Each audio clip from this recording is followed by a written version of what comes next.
الحمد للہ وکفا والصلاة والسلام علی عبادہ الذین اصطفیٰ خصوصاً علی افضلہم محمد صلی اللہ علیہ وسلم. اما بعد فقد قال اللہ تبارک و تعالی کما ورد فی سورۃ النساء. اعوذ باللہ من الشیطان الرجیم. بسم اللہ الرحمن الرحیم. ان الذین یکفرون باللہ ورسلہ ویریدون ان یفرقوا بین اللہ ورسلہ ویقولون نؤمن ببعض ونکفر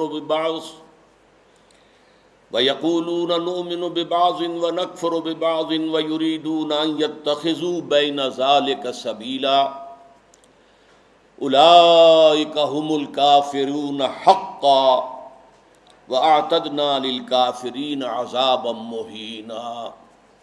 صدق اللہ العظیم. وقال النبی صلی اللہ علیہ وسلم بدأ الاسلام غریبا وسيعود كما بدأ فطوبى للغرباء. رواہ احمد والترمذی وابن ماجہ والدارمی رحمہم اللہ. رب اشرح لی صدری ویسر لی امری واحلل عقدۃ من لسانی یفقہوا قولی. اللہم ربنا الہمنا رشدنا واعذنا من شرور انفسنا. اللہم ارنا الحق حقا وارزقنا اتباعہ وارنا الباطل باطلا وارزقنا اجتنابہ. آمین یا رب العالمین. معزز حاضرین اور محترم خواتین، السلام علیکم ورحمۃ اللہ وبرکاتہ. احادیث نبویہ میں علی صاحب الصلاۃ والسلام جس معین شخصیت کا ذکر ہے دجال اکبر کے عنوان سے، ابھی اس کا ظہور تو نہیں ہوا، اگرچہ شاید اب زیادہ دور بھی نہیں ہے، لیکن جیسے کہ انگریزی میں کہتے ہیں coming events cast their shadows before. جو آنے والے واقعات ہوتے ہیں مستقبل میں، ان کے سائے پہلے سے پڑنے شروع ہو جاتے ہیں. تو وہ دجال اکبر کب ظاہر ہوگا، کس شکل میں آئے گا، کہاں سے آئے گا، اس وقت اس سے بحث نہیں ہے. لیکن دجالیت، فتنہ دجال، وہ کئی صدیوں سے نہ صرف یہ کہ شروع ہو چکا ہے، بلکہ رفتہ رفتہ تدریجاً اس کے سائے گہرے سے گہرے تر ہوتے چلے جا رہے ہیں. اور یہ فتنہ اب میرے نزدیک اپنے آخری مرحلے میں داخل ہو گیا ہے. جیسا کہ سب کو معلوم ہے، کفر کی بھی بہت سی شکلیں ہیں، بہت سی صورتیں ہیں. مثلا حضور کے زمانے میں ایک کفر تھا مشرکین کا، ایک کفر تھا اہل کتاب کا، ایک کفر تھا منافقین کا جو بظاہر مسلمان تھے بباطن کافر تھے. اسی طریقے سے شرک کی ہزاروں قسمیں، ہزاروں صورتیں، اس پر بڑی مفصل میری تقاریر موجود ہیں. حقیقت و اقسام شرک، اور اس موضوع پر ان کیسٹ سے اتار کر اب یہ سلسلہ مضامین میثاق میں شائع ہو رہا ہے. اسی طریقے سے دجالیت کے بھی بہت سے شیڈز ہیں، بہت سے مراحل ہیں. ان میں جو اس کی ایک خاص صورت ہے کہ جو اس کے آخری مرحلے میں سامنے آ رہی ہے، وہ ہے تفریق بین اللہ والرسل. اللہ اور اس کے رسولوں کے درمیان تفریق کرنا. اللہ کو مانیں گے لیکن رسول کو نہیں مانیں گے، یا مانیں گے تو اطاعت نہیں کریں گے، اتباع نہیں کریں گے، پیروی نہیں کریں گے. اس کے حوالے سے میں نے آج دو آیتیں تو آپ کو سنائی ہیں سورہ نساء کی، آیت نمبر 150، آیت نمبر 151. ان کا ترجمہ یہ ہے، ان الذین یکفرون باللہ ورسلہ، یقیناً وہ لوگ جو اللہ اور اس کے رسول کا کفر کرتے ہیں، وَيُرِيدُونَ أَن يُفَرِّقُوا بَيْنَ اللَّهِ وَرُسُلِهِ، اور چاہتے ہیں کہ اللہ اور اس کے رسولوں کے درمیان تفریق پیدا کر دیں، جدائی کر دیں۔ وَيَقُولُونَ، اور یہ کہتے ہیں، نُؤْمِنُ بِبَعْضٍ وَنَكْفُرُ بِبَعْضٍ، ایک کو ہم مانیں گے، ایک کو نہیں مانیں گے، ایک کا پر ایمان رکھیں گے، ایک کا کفر کریں گے۔ وَيُرِيدُونَ أَن يَتَّخِذُوا بَيْنَ ذَلِكَ سَبِيلًا، اور وہ چاہتے یہ ہیں کہ اس کے بین ایک راستہ اختیار کریں۔ اب جو فتویٰ ہے اللہ کا، فرمایا گیا اولئک ھم الکافرون حقا، یہ لوگ کٹر کافر ہیں، چاہے ایمان باللہ کا دعویٰ کریں، چاہے اللہ کی کتاب پر ایمان کا دعویٰ کریں، لیکن اگر رسول کا انکار ہو، رسول کی اطاعت کا انکار ہو، رسول کے اتباع کا انکار ہو، تو یہ کفر ہے۔ اولئک ھم الکافرون حقا، جس میں کسی شک و شبہ کی گنجائش نہیں۔ وَأَعْتَدْنَا لِلْكَافِرِينَ عَذَابًا مُهِينًا، اور ایسے کافروں کے لیے ہم نے بہت عبرتناک، اہانت آمیز، ذلت، ذلیل کن، رسوا کن عذاب تیار کر رکھا ہے۔ اس آیت کے بارے میں عام طور پر لوگوں کی جو رائے ہے، وہ تفریق بین الرسل والانبیاء، اس کی طرف ذہن جاتا ہے، یعنی رسولوں میں سے بعض کو ماننا، بعض کو نہ ماننا، یہ بھی کفر ہے، اور یہ قرآن مجید کے مستقل مضامین میں سے ہے۔ رسولوں کو بھی سب کو ماننا، اور ہمارا ایمان یہ ہے کہ جن رسولوں کا ذکر قرآن میں، نبیوں کا ذکر ہو گیا، ان کو تو ماننا ہے ہی، ان میں سے تو کسی ایک کا انکار سب کا انکار ہو جائے گا۔ اس کے علاوہ بھی ہمیں معلوم ہے کہ دنیا میں اور بہت سے نبی اور رسول آئے ہیں جن کا ذکر قرآن میں نہیں ہے۔ رسولا قد قصصناہم علیک من قبل ورسلا لم نقصصہم علیک، اے نبی ہم نے بہت سے رسول ایسے بھی ہیں جن کا ذکر آپ کے سامنے کیا ہے پہلے، اور ایسے بھی بہت سے ہیں جن کا ذکر نہیں کیا، لیکن اجمالاً ہم ان سب پر ایمان رکھتے ہیں، یہ ہمارا عقیدہ ہے۔ تعین کے ساتھ انہی کو مانیں گے جن کا ذکر قرآن میں ہوا۔ تو یہ تفریق بین الرسل کا معاملہ بھی قرآن مجید کا ایک مستقل مضمون ہے، جس کے لیے دو مثالیں میں آپ کے سامنے پیش کرتا ہوں۔ سورہ بقرہ کے آخر میں بھی، جو آخری سے پہلی آیت ہے، لاسٹ بٹ ون، اور سورہ بقرہ میں 16ویں رکوع کے آخر میں بھی یہ مضمون آیا ہے۔ 16ویں رکوع میں فرمایا گیا قولوا آمنا باللہ وما انزل الینا وما انزل الی ابراہیم واسماعیل واسحاق ویعقوب والاسباط وما اوتی موسیٰ وعیسیٰ وما اوتی النبیون من ربہم لا نفرق بین احد منہم، اے مسلمانوں کہو ہم ایمان لاتے ہیں اللہ پر بھی، اور اس پر بھی جو ہم پر نازل کیا گیا، اور اس پر بھی جو ہم سے پہلے نازل کیا گیا، ابراہیم پر، اسماعیل پر، اسحاق پر، یعقوب پر، ان کی اولاد پر، موسیٰ پر، عیسیٰ پر، اور تمام نبیوں کو جو کچھ دیا گیا ہم اس سب پر ایمان رکھتے ہیں، اور لا نفرق بین احد من، ان میں سے کسی کے درمیان تفریق نہیں کرتے، تمام نبیوں کو مانتے ہیں۔ اسی طرح جو سورہ بقرہ کی آخری سے پہلی آیت ہے آمن الرسول بما انزل الیہ من ربہ والمؤمنون کل آمن باللہ وملائکتہ ورسلہ لا نفرق بین احد من رسلہ، ہم اس کے رسولوں میں سے، اللہ کے رسولوں میں سے کسی ایک کی بھی تفریق نہیں کرتے۔ تو تفریق بین الانبیاء والرسل بھی قرآن کا ایک مستقل موضوع ہے۔ اس مقام پر توجہ کی ضرورت ہے۔ یہاں اصلاً جو بات سامنے آ رہی ہے وہ یہ ہے تفریق بین اللہ والرسل، اللہ اور رسولوں کے درمیان تفریق کر دینا، اللہ کو ماننے کا دعویٰ کرنا لیکن رسولوں کو ماننے سے انکار کر دینا، یا ماننا تو اس کے اتباع اور اس کی اطاعت سے انکار کر دینا۔ یہ در حقیقت ایک اہم ترین جو ہے فتنہ اس وقت جو دجالیت کا سب سے بڑا سیلاب آ رہا ہے، اس کا اصل ہدف یہی ہے، اس کا گول تو یہ ہے کہ اسلامی تہذیب کے جو بچے کھچے اثرات رہ گئے ہیں ان کا صفایا کر دیا جائے، لیکن اس کا حربہ کیا ہے؟ اللہ اور اس کے رسول کے درمیان تفریق۔ اچھا، یہ تفریق جو ہے بین اللہ والرسل، اس کی ایک تاریخ میں آپ کے سامنے پہلے اجمالاً عرض کر دوں۔ آغاز اسلام میں سب سے پہلے اس کا اظہار ہوا ہے، مظاہرہ ہوا ہے یہود کی طرف سے۔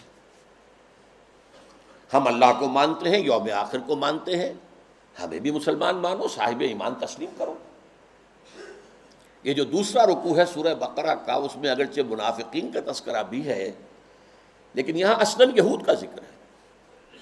وَمِنَ النَّاسِ مَن يَقُولُ آمَنَّا بِاللَّهِ وَبِالْيَوْمِ الْآخِرِ وَمَا هُمْ بِمُؤْمِنِينَ۔ لوگوں میں سے کچھ ایسے بھی ہیں جو کہتے ہیں ہم ایمان رکھتے ہیں اللہ پر بھی، یوم آخر پر بھی، لیکن وہ ہرگز مومن نہیں ہے۔ يُخَادِعُونَ اللَّهَ وَالَّذِينَ آمَنُوا وَمَا يَخْدَعُونَ إِلَّا أَنفُسَهُمْ وَمَا يَشْعُرُونَ فِي قُلُوبِهِم مَرَضٌ فَزَادَهُمُ اللَّهُ مَرَضًا وَلَهُمْ عَذَابٌ أَلِيمٌ بِمَا كَانُوا يَكْسِبُونَ۔ یہ لوگ جو ہیں کہہ تو رہے ہیں کہ ہم اللہ کو مانتے ہیں، آخرت کو مانتے ہیں، تو ہمیں مانو، صاحب ایمان مانو، مسلمان تسلیم کرو، لیکن وہ ہرگز مومن نہیں ہے۔ وہ دھوکہ دے رہے ہیں اہل ایمان کو اور کوشش کرتے ہیں اللہ کو دھوکہ دینے کی، لیکن یہ کہ انہیں اندازہ نہیں ہے کہ وہ کیا کر رہے ہیں۔ لیکن صاف فرما دیا گیا کہ ان کے لیے عذاب مہین ہے، وَلَهُمْ عَذَابٌ عَلِيمٌ، دردناک عذاب۔ تو یہ یہود کی طرف سے دعوت تھا، اور خاص طور پر جو ابتدائی عہد تھا مدینہ کا، جس میں کہ 16-17 مہینے حضور نے بیت المقدس کی طرف رخ کر کے نماز پڑھی ہے، حضور نے اور صحابہ نے۔ اس وقت خاص طور پر ابھی یہودیوں کے کان کھڑے نہیں ہوئے تھے کہ یہ کوئی نیا دین آ گیا ہے یا یہ کوئی نئی امت کی تاسیس ہو رہی ہے، یہ تو ہمارے ہی قبلے کو کی پیروی کر رہے ہیں۔ اسی سے ہمت پا کر ان کو یہ کہنے کا بھی موقع ہوا کہ ہمیں بھی مانو کہ ہم مسلمان ہیں، مومن ہیں، دیکھو اللہ کو مانتے ہیں، آخرت کو مانتے ہیں، اگر ہم محمد کو نہیں مانتے صلی اللہ علیہ وسلم تو کون سی بڑی بات ہے۔ بہرحال قرآن مجید نے فتویٰ دے دیا کہ یہ کافر ہیں، مومن ہرگز نہیں ہے، دھوکہ دے رہے ہیں، ان کے دلوں میں ایک مرض ہے، تکبر ہے۔ کیوں نہیں مان رہے محمد کو صلی اللہ علیہ وسلم؟ تکبر، اور اس کی وجہ سے اللہ نے ان کے تکبر میں، ان کے مرض میں اضافہ کر دیا ہے۔ وَلَهُمْ عَذَابٌ عَلِيمٌ بِمَا كَانُوا يَكْسِبُونَ، اور ان کے لیے دردناک عذاب ہے بسبب اس کے کہ جو جھوٹ وہ بول رہے ہیں۔ نمبر 2 پر منافقین نے جو شکل اختیار کی، وہ پورے زور دے کر کہتے تھے کہ ہم اے محمد آپ پر ایمان رکھتے ہیں، لیکن یہ کیا ضروری ہے کہ آپ کو ہر معاملے میں حکم تسلیم کریں، یہ کیا ضروری ہے کہ آپ کا ہر حکم بھی مانیں؟ آپ کی رسالت کا کام پورا ہو گیا، آپ نے قرآن لا کر ہمیں اللہ کی کتاب دے دی، اب جو کچھ قرآن میں ہوگا اس کو تو مانیں گے، لیکن یہ کہ آپ کا حکم، آپ کا قول، آپ کا فرمان، آپ کا قانون، یہ کیوں مانیں؟ چنانچہ آپ دیکھیے سورہ منافقون کی پہلی آیت میں سب سے زیادہ شد و بد کے ساتھ وہ ذکر ایمان بالرسول کا کر رہے ہیں۔ اذا جاءک المنافقون قالوا نشہد انک لرسول اللہ۔ اے نبی، جب آپ کے پاس یہ منافق آتے ہیں اور کہتے ہیں کہ ہم گواہ ہیں کہ آپ اللہ کے رسول ہیں، واللہ یعلم انک لرسول، اور اللہ خوب جانتا ہے، اللہ سے بڑھ کر اور کس کو معلوم ہوگا کہ اے محمد آپ اللہ کے رسول ہیں صلی اللہ علیہ وسلم۔ واللہ یشہد ان المنافقین لکاذبون، لیکن اللہ تعالیٰ گواہی دیتا ہے کہ یہ منافقین جو ہیں یہ جھوٹ بول رہے ہیں، ان کا آپ کی نبوت و رسالت پر وہ ایمان نہیں ہے کہ جو ہونا چاہیے۔ خاص طور پر قتال کے بارے میں انہوں نے یہ کہنا شروع کر دیا تھا کہ یہ تو خود اپنی طرف سے شروع کر دیا ہے محمد نے صلی اللہ علیہ وسلم۔ ابھی قرآن میں تو قتال کا ذکر ہی نہیں آیا، اور وہ کہتے تھے کہ کوئی صورت کیوں نہیں اتری؟ یہ جو چھیڑ چھاڑ مکے والوں سے شروع کر دی ہے، یہ جو ان کے قافلوں کا پیچھا کر رہے ہیں، تعاقب کر رہے ہیں، ان کی ایک پولیٹیکل آئسولیشن اور اکنامک بلاکیٹ کے جو اقدامات کیے، یہ تو خود کیے انہوں نے، اس کا اللہ کی کتاب سے تو کوئی تعلق نہیں ہے۔ اسی پر سورہ محمد نازل ہوئی ہے صلی اللہ علیہ وسلم، لیکن یہ جو معاملہ ہے اس پر بھی فرما دیا گیا کہ یہ کفر ہے۔ فلا وربک لا یؤمنون حتی یحکموک فیما شجر بینہم، تو نہیں اے محمد صلی اللہ علیہ وسلم، آپ کے رب کی قسم، یہ ہرگز مومن نہیں ہوں گے جب تک کہ ہر اس معاملے میں جو ان کے درمیان آئے آپ کو آخری حکم تسلیم نہ کریں، اور اس کے بعد جو فیصلہ آپ کر دیں اس پر یسلموا تسلیما، اس کو تسلیم کریں جیسے کہ تسلیم کرنے کا حق ہے۔ ثم لا یجدوا فی انفسہم حرجا مما قضیت، پھر وہ اپنے سینوں میں تنگی بھی محسوس نہ کریں آپ کے فیصلے پر۔ یعنی مان تو لیا ہے لیکن سینے کے اندر تنگی ہو رہی، بات یہ غلط ہی ہے، یہ خام خواہ جبرن ماننی پڑ رہی ہے، اب کیا کریں، مسلمانوں میں اپنے آپ کو شامل کرانا ہی ہے۔ تو فرمایا کہ اگر یہ اپنے سینوں میں بھی تنگی محسوس کریں گے بظاہر اس قول اور آپ کے فیصلے کو تسلیم کرتے ہوئے، تب بھی یہ مومن نہیں۔ فلا وربک لا یؤمنون حتی یحکموک فیما شجر بینہم ثم لا یجدوا فی انفسہم حرجا مما قضیت ویسلموا تسلیما، یہ صاف فیصلہ ہے قرآن کا۔ وما ارسلنا من رسول الا لیطاع باذن اللہ، ہم نے تو رسول جب بھی بھیجا، جو بھی بھیجا، وہ تو اسی لیے بھیجا ہے کہ اس کو اللہ کے حکم سے اس کی اطاعت کی جائے۔ اچھا، میں to cut a long story short, اب میں آ رہا ہوں اس دور پر جب کہ امت مسلمہ، امت محمد صلی اللہ علیہ وسلم کی عمر کا 1000 سال گزر گیا، الف اول ختم ہوا، الف ثانی کا آغاز ہوا۔ اس وقت یہ فتنہ بڑے شد و مد سے ہندوستان میں اٹھا، اکبر اعظم، مغل اعظم، اب تو اس کی جو پکچر ہے وہ بھی پاکستان میں آ گئی ہے، درآمد کر لی گئی ہے، مغل اعظم، اکبر اعظم۔ اس نے جو دین الہی شروع کیا تھا، اسے دین اکبری بھی کہہ دیا جاتا ہے، اکبر سے نسبت کی طرف کی وجہ سے۔ دین الہی، اس کا مطلب کیا تھا؟ اللہ کو مانو، باقی رسولوں کے ماننے سے تفرقہ ہوتا، رسولوں کی شریعتیں جدا ہیں، خود قرآن کہتا ہے سورہ مائدہ میں وَلِكُلٍّ جَعَلْنَا مِنْهُمْ شِرْعَةً وَمِنْهَاجًا، ہم نے ہر ایک کے لیے ایک شریعت مقرر کی ہے، ایک منہاج مقرر کیا، ایک طرز عمل اور ایک جو منہج ہے وہ معین کیا۔ تو جو فرق لوگوں میں آتا ہے وہ رسالت کی وجہ سے آتا، اللہ تو سب کا ایک ہے، وہ تو یہ ہے کہ لوگ مختلف ناموں سے اللہ کو پکارتے ہیں، پرمیشور کہہ لیں، مہادیو کہہ لیں، اور جو بھی آپ چاہیں پرماتما کہہ لیں، اللہ کہہ لیں، یہ سب سے کیا فرق واقع ہوتا ہے؟ وہ ایک ہی ہے، ایک ہی حقیقت ہے، بس اس کو مانو، اس کو پوجو، اس سے محبت کرو، اس سے لو لگاؤ، اس کا قرب حاصل کرو، باقی ان چیزوں کو چھوڑو، ان کی کوئی حیثیت نہیں۔ اس فتنے کے پیچھے اس کی سیاسی حکمت عملی بھی تھی۔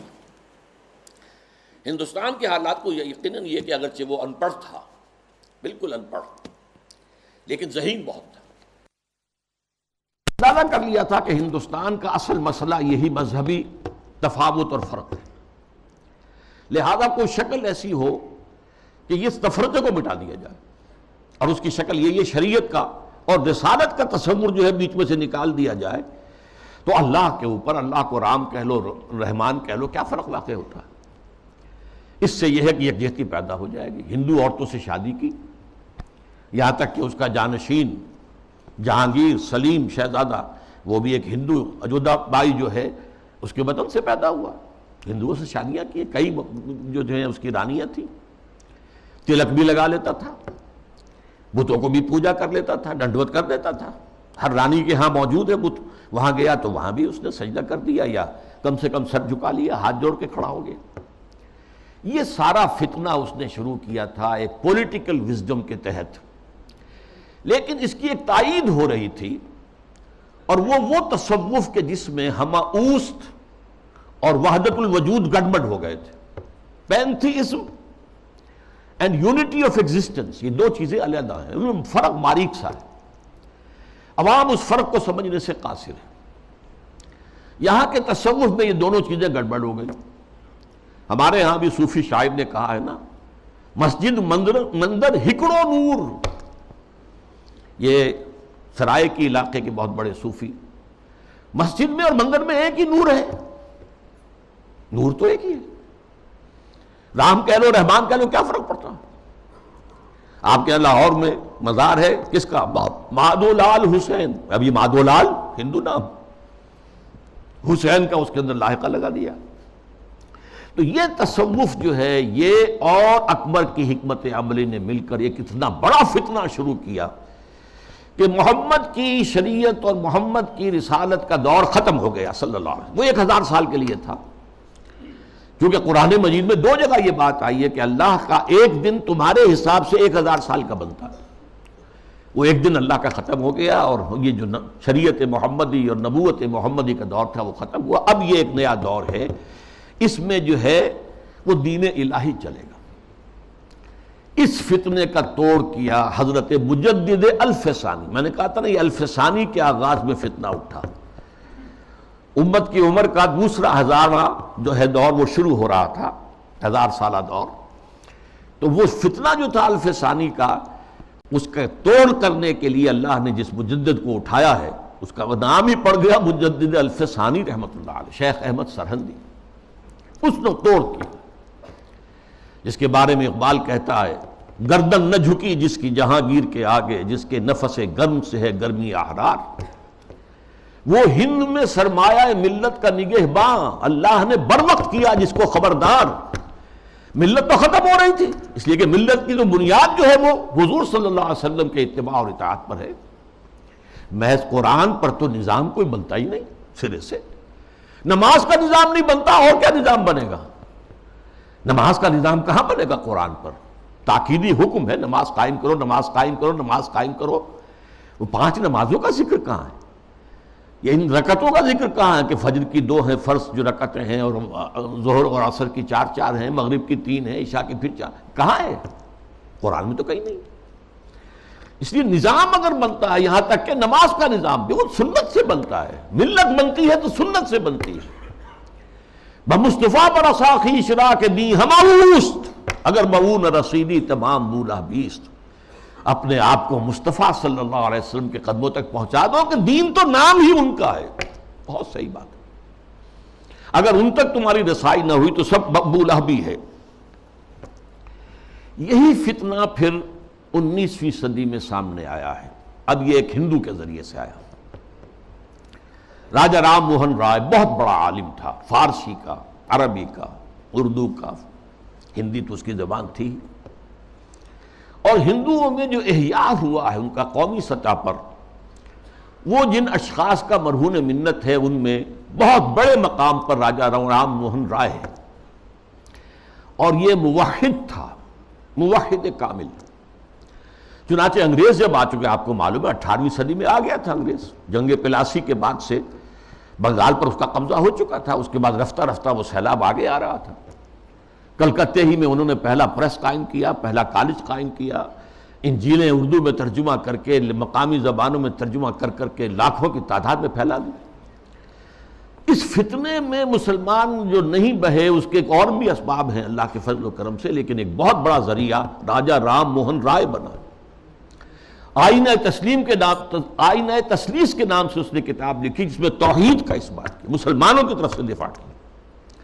لیکن اس شخص نے بھی وہی دین الہی کی طرح کہ یہ تفرقہ جو ہے مسلمان اور ہندوؤں کے مابین، اس کو دور کرنے کی ایک ہی شکل ہے، اور وہ یہ ہے کہ ان کے اندر اتحاد پیدا کیا جائے خدا کے نام پر. چنانچہ اس نے ایک خاص مجلس قائم کی، ایک خاص اس کا فرقہ بن گیا برہمو سماج. برہما کہتے ہیں خدا کو. برہمو سماج یعنی جس طرح دین الہی اسی طرح برہمو سماج.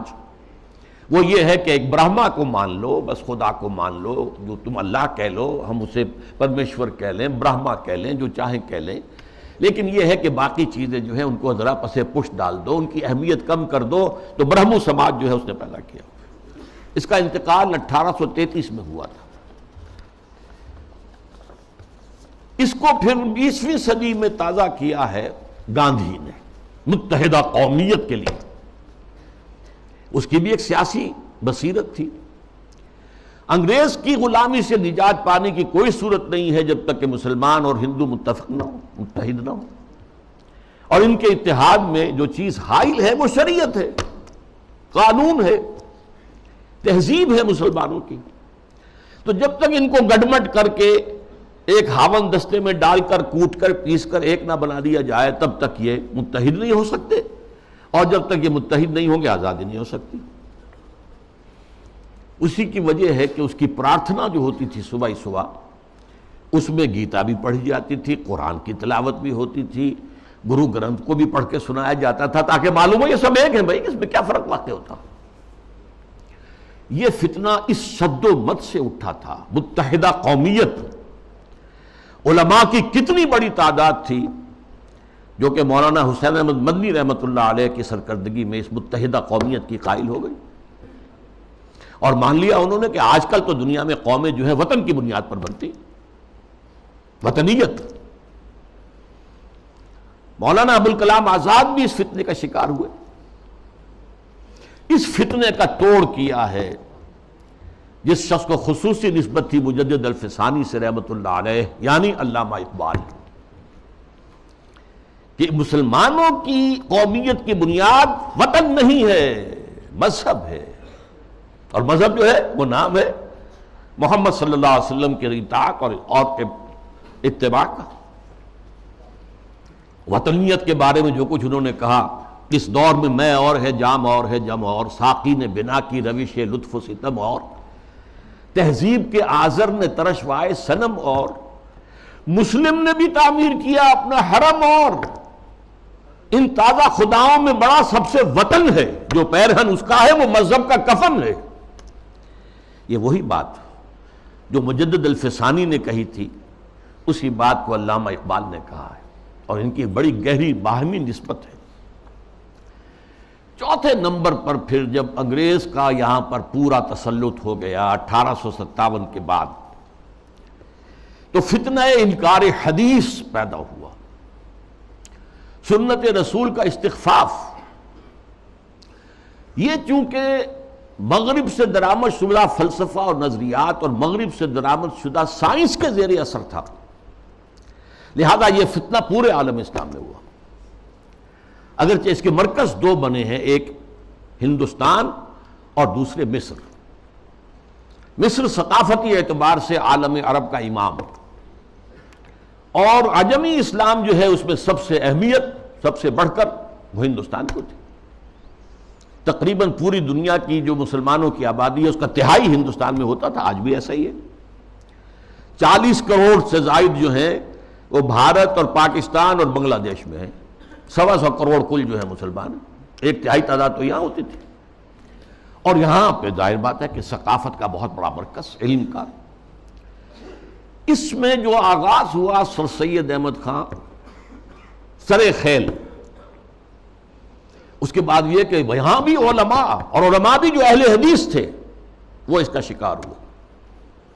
مولانا عبداللہ چکڑالوی، چکڑالہ یہ چکوال کے قریب ہے، وہاں کے بہت بڑے عالم اہل حدیث، وہ اسی فتنہ انکار حدیث میں مبتلا ہوئے، پھیلایا انہوں نے بڑے پیمانے پر۔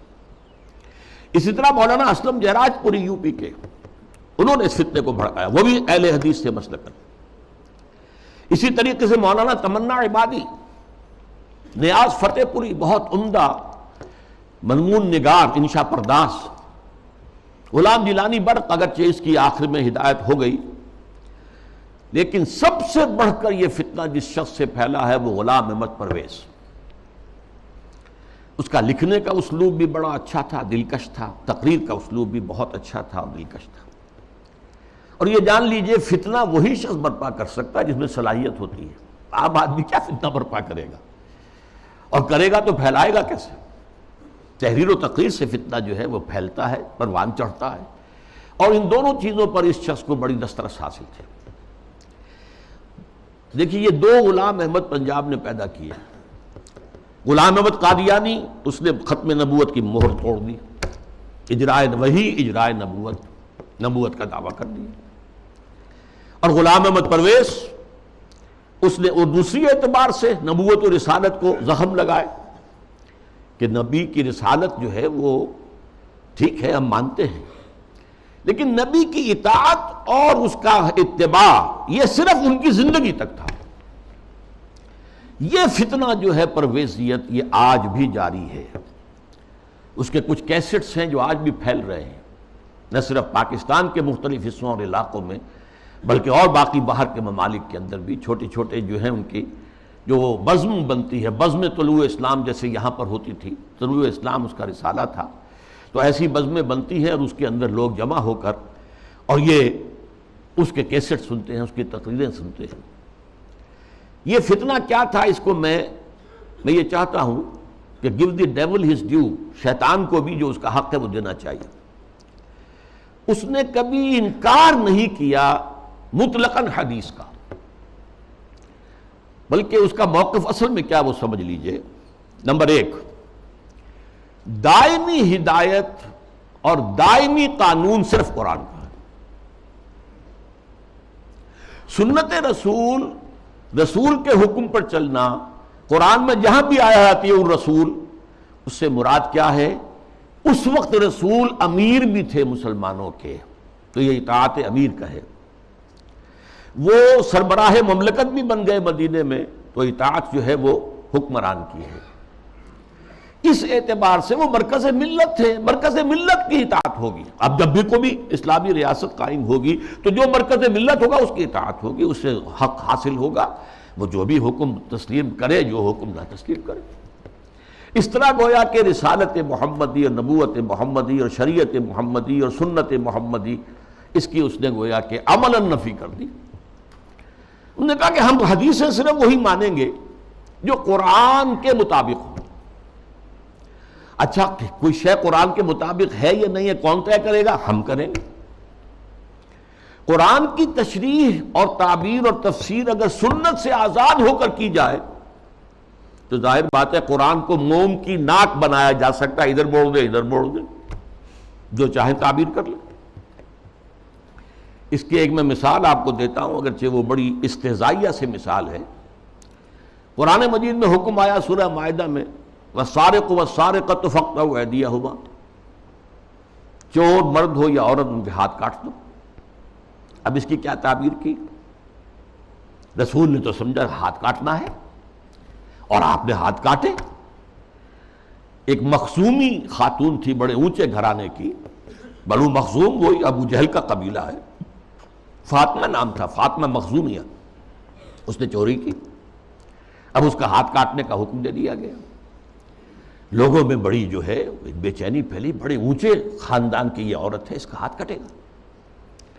اور تو کسی کو جو ہے لب کشائی کی ہمت نہیں تھی۔ حضرت انس حضور کے خادم خاص تھے، ان کو ذریعہ بنایا کہ حضور یہ اونچے خاندان کی عورت ہے، خاندان کی ناک کٹ جائے گی، آپ اس میں نرمی کیجیے۔ حضور نے سخت غصے کا، غضب کا اظہار کیا۔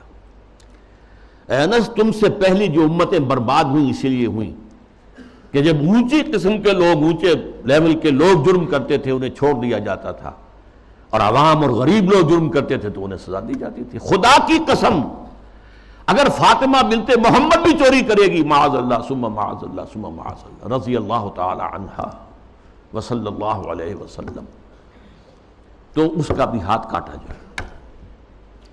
اب اس کی تعبیر پرویز صاحب کیا کرتے ہیں؟ ان کا ہاتھ کاٹ دو، مطلب ایسا معاشرہ، ایسا معاشی نظام بنا دو کہ چوری کی ضرورت ہی نہ رہے۔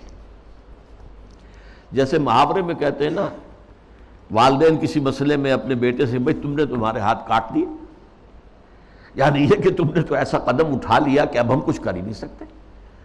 یہ گویا کہ اس محاورے پر لے آیا، ان کے ہاتھ کاٹ دو، یعنی ایسا ماحول پیدا کر دو، ایسا سوشلسٹ نظام برپا کر دو کہ جس میں ہر ایک شخص کی ضرورت پوری ہو رہی ہے تو کہا کو چوری کرے گا۔ یہ ہاتھ کاٹ دو کا مفہوم ہے، یہ نہیں ہے، یہ تو مولویوں نے بنا لیا ہے، اور یہ غلط تصور ہے کہ ہاتھ کاٹے جائیں۔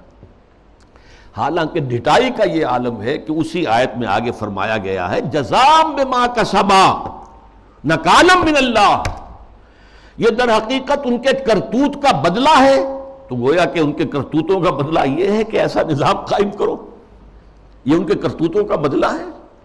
نکالن، اور عبرت ہے لوگوں کے لیے اللہ کی طرف سے۔ اللہ عبرت کیسے ہوگی؟ کیا اس اعلیٰ نظام سے عبرت پیدا ہوگی؟ قرآن مجید اپنی حفاظت کرتا ہے، لا یاتیہ الباطل من بین یدیہ ولا من خلفہ۔ قرآن مجید کے اوپر کوئی باطل حملہ آور نہیں ہو سکتا، نہ سامنے سے نہ پیچھے سے۔ بہرحال یہ اس کا موقف تھا، اور یہ موقف آج بہت بڑے پیمانے پر ہمارے جو جدید تعلیم یافتہ لوگ ہیں ان میں موجود ہے۔ ان کے ہاں بھی یہ پہلا موقع تھا کہ درس قرآن کے نام سے محفل ہوتی تھی، اور وہ مخلوط محفل ہوتی تھی، مرد بھی اور خواتین اور نوجوان لڑکیاں بھی، اور وہ بے پردگی کے ساتھ۔ اب جو صورتحال ہے، یہ فتنہ جو ہے بہت شد و بد اور بہت بڑے پیمانے پر اور بڑی پشت پناہی کے ساتھ مغرب کے زیر اثر، اور دجال جو اس وقت ہے، دجاجلہ میں سے ایک بہت بڑا دجال جو ہے امریکہ، اور شخصی طور پر بش، اس کی ریشہ دوانی اور اس کی پشت پناہی اور اس کی تائید اور اس کی مدد سے جو فتنہ اٹھ رہا ہے، اس کا ہدف کیا ہے؟ اسلامی تہذیب کی بیخکنی کرنا،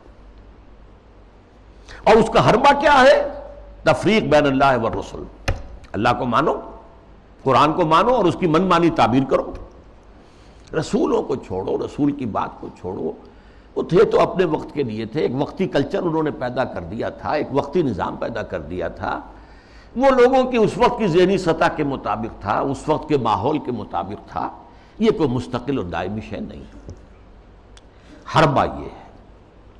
اس ضمن میں اب میں ذرا تھوڑا سا تاریخی پس منظر بیان کروں۔ دیکھیے اس وقت جو ہے شیطان لعین اور اس کے سب سے بڑے ایجنٹ کے ذریعے سے دجالیت جو مرحلہ وار آگے بڑھی ہے، اس موضوع پر میں تقریر اسی جگہ پر کر چکا ہوں 22 فروری 2004 کو، 2.25 سال پہلے، موجودہ عالمی حالات میں اسلام کا مستقبل کے عنوان سے۔ سب سے پہلی دجالیت جو آئی دنیا میں، وہ ریاست اور سیاست کے میدان میں آئی، سیکولرزم کے عنوان سے۔ مذہب کو، خدا کو، خدائی ہدایت کو، خدائی احکام کو، آسمانی ہدایت کو پرے کر دو ریاست سے۔ ریاست، قانون، یہ انسانوں کا کام ہے بنانا۔ ہیومن سوورنٹی، پاپولر سوورنٹی، عوام خود حاکم ہیں، وہ اپنے نمائندوں کے ذریعے سے جو چاہیں گے قانون بنائیں گے۔ رکھ دو، اللہ کو مسجد میں بند کرو اور خدا کو جو ہے جہاں چاہو بند کر دو، ہمارے ایوان حکومت میں نہیں آئے گا، ہمارے قانون ساز ادارے میں وہ نہیں آئے گا، حاکمیت اس کی نہیں ہے، حاکمیت عوام کی۔ یہ دجالیت کا یہ سب سے بڑا وار، سب سے پہلا چیز ہی سب سے اہم بھی ہوتی ہے، اور یہ گلوبل ہو چکی ہے پوری دنیا میں، پوری دنیا۔ واقعہ یہ ہے کہ اللہ کے خلاف، خدا کے خلاف اس سے بڑی بغاوت آج تک نہیں ہوئی۔ اس سے پہلے کیا ہوتا تھا؟ ایک بڑے خدا کو ماننے کے ساتھ چھوٹے چھوٹے خدا بھی مان لیے، بس شرک ہوتا تھا۔ لیکن خدا کو اس طرح انسانی معاملات، اور خاص طور پر ظاہر بات ہے ریاست اور سیاست اور قانون، یہی تو سب سے بڑی چیزیں ہوتی، ان سے بے دخل کر دینا خدا کا، یہ اس دور میں ہوا۔ نمبر 2 دور آیا معیشت کا۔ معیشت کی بنیاد انٹرسٹ بیسڈ کیپٹلزم پر کر کے، آسمانی شریعتوں کے نزدیک سب سے بڑا گناہ جو ہے عمل میں، وہ سود ہے۔ عقائد میں شرک ناقابل معافی، ان اللہ لا یغفر ان یشرک بہ ویغفر ما دون ذلک لمن یشاء۔ اعمال میں سود، جس پر اللہ اس کے رسول کی طرف سے اعلان جنگ ہے، وہ سود مرکزی شے بن گیا معیشت کی۔ بینکنگ، انٹرسٹ، کیپٹلزم، یہ بھی گلوبل ہو چکا ہے فتنہ، پوری دنیا، مسلم، غیر مسلم، مشرقی، مغربی، سب ہر جگہ۔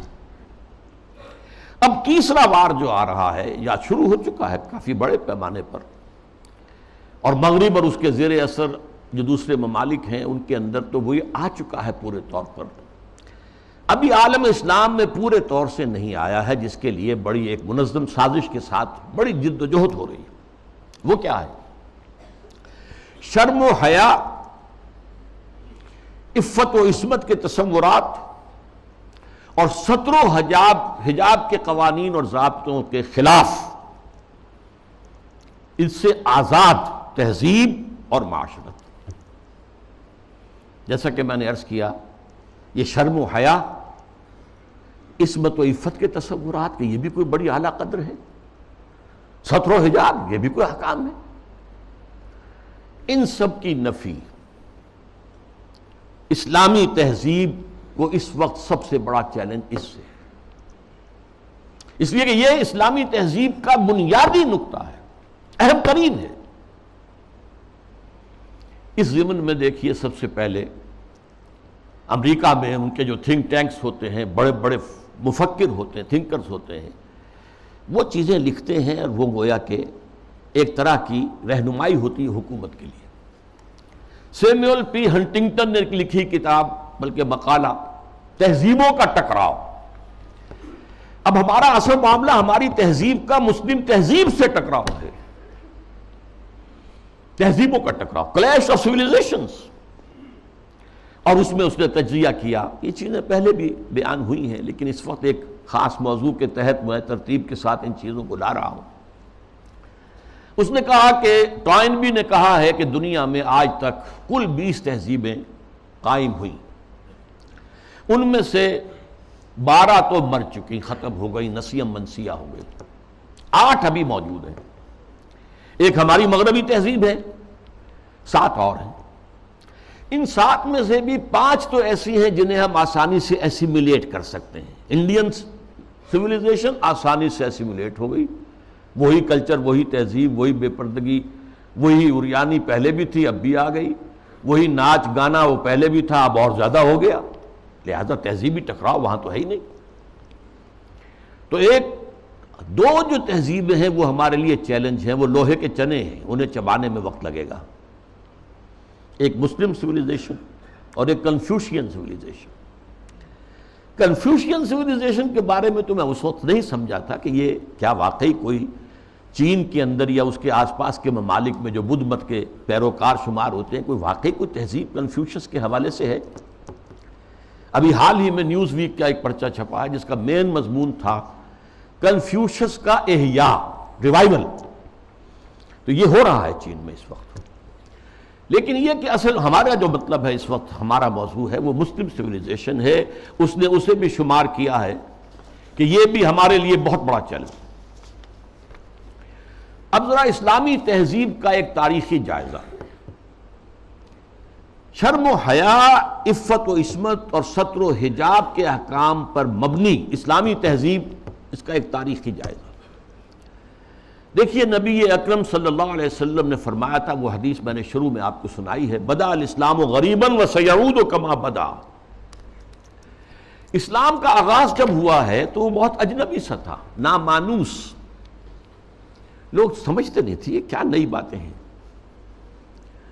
پھر اس کے بعد اسلام کے غلبے کا دور آ گیا، جب غالب ہو جائے تو سبھی دوست بن جاتے ہیں، جو بھی طاقتور ہے اس کو تو سبھی دوست ہیں، لہذا بہت سب لوگ جو ہیں اس کا علم لے کر کھڑے ہو گئے۔ لیکن ان قریب اسلام غریب ہو جائے گا، پھر اجنبی ہو جائے گا۔ تو جو لوگ اسلام کی اجنبیت میں اس کا ساتھ دیں اور خود بھی اجنبی ہو جائیں، ان کے لیے مبارکباد ہے، تہنیت ہے کہ وہ زمانے کا ساتھ نہ دیں، اسلام کا ساتھ دیں۔ چاہے کہا جائے کہ یہ بڑے فنڈامنٹلسٹ ہیں، یہ بڑے کٹ ملا ہیں، یہ بڑے دقیانوسی ہیں، یہ بڑے تنگ نظر ہیں، یہ بڑے رجت پسند ہیں، جو چاہے کہیں، لیکن جو اسلام کے ساتھ چمٹے رہیں گے ان کے لیے فطوبیٰ للغرباء۔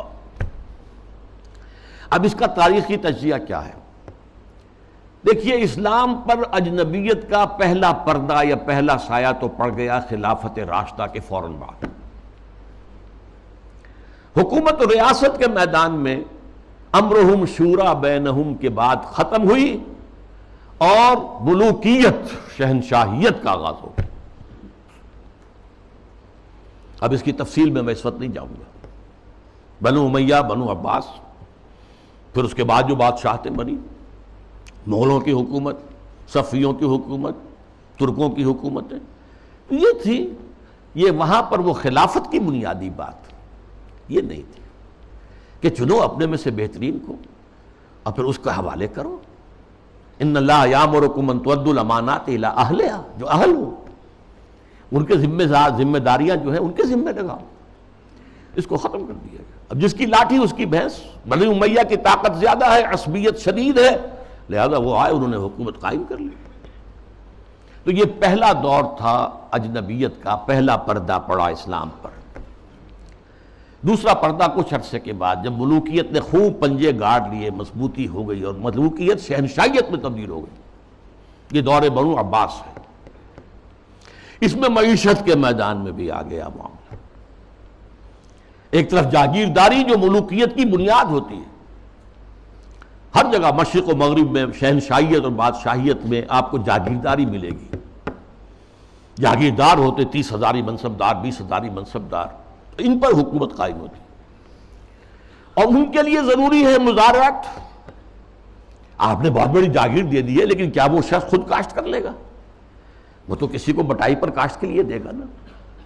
یہ زمین کا سود ہے جو سب سے پہلے اسلام میں داخل ہوا، جس کو حرام مطلق قرار دیتے ہیں امام ابو حنیفہ بھی رحمۃ اللہ علیہ، جو اصحاب الرائے کے سر خیل ہیں، امام ہیں، اور امام مالک بھی رحمۃ اللہ علیہ جو اصحاب الحدیث کے سر خیل ہیں اور سب سے بڑے ان کے نمایاں ہیں۔ لیکن یہ شام، اور پھر بیع معجل، بیع مرابحہ کے عنوان سے نقد کے معاملے میں بھی جو ہے، کرنسی کے معاملے میں بھی وہ ایک سود کی ہلکی سی شکل داخل ہے۔